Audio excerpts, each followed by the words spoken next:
ang ginatawag nato as sidq, pagkamatinud-anon. Pagkamatinud-anon. Tinuod ka sa imong bana, tinuod pud ka sa imong asawa. Mo nagingon nga ikaw nga bana, giminyuan man na nimo na asawa, ug ikaw pud nga asawa, giminyuan man nimo na lalaki, but pasabot dako ka og salig sa iyaha. Na kay salig. Nga kato sa kanta, salig lang kanako. Salig. Once mawala na ang salig diya mga igala, mga igsoon na bungkag gid ang pamilya. Permanente naman na away. Kay mo gawas ang bana, asa rampod ka mo adto?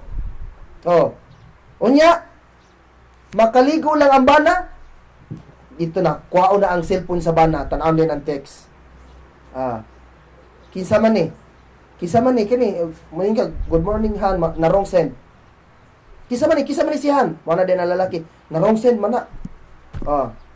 Ano man, nawala man ang salig.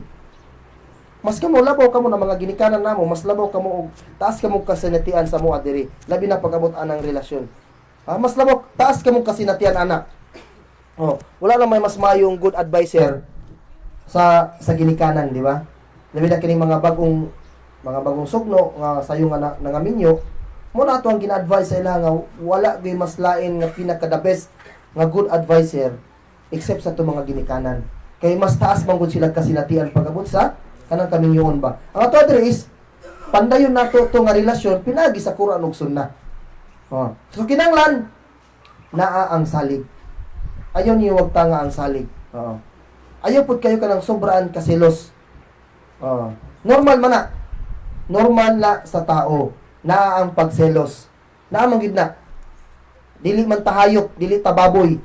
Mo nang gibawal nga mukaon sa tuwa sa mukaon tag baboy. Kay naay usa ka characteristics ang baboy nga wala sa laing hayop, ang pagselos. Dili siloso ang baboy. Tanawan ng mga western country nga kusog mo kaon og baboy. Bisag kinsa na lang mo gamit sa ilang asawa, mo gamit sa ilang bana, wala lang, normal lang sila.